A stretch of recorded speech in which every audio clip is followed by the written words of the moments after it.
معركة الصحيان للمدرسة. كتير مننا بيكره أيام الدراسة بسبب فقرة الصحيان الصبح بتاعت كل يوم.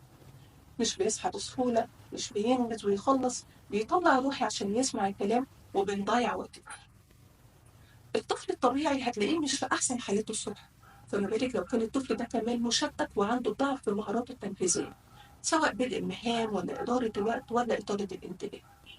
هتلاقيه كل حاجة المفروض يعملها الصبح كأنها جبل واقف على قلبه، مش عارف يعملها بسهولة. هو بيتحرك بهدوء وبالراحة، وانتي عاوزاه ينجز ويخلص بسرعة.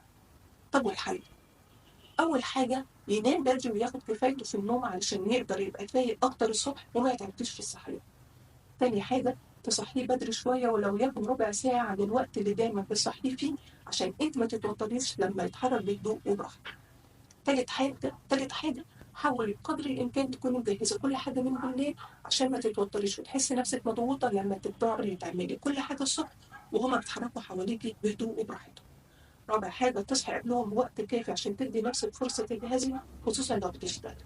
خامس حاجة حطي روتين واضح لكل خطواتهم الصبح، يقدروا يبصوا عليه ويعملوه بدل ما انت بتضطري تقولي على كل خطوة بنفسك.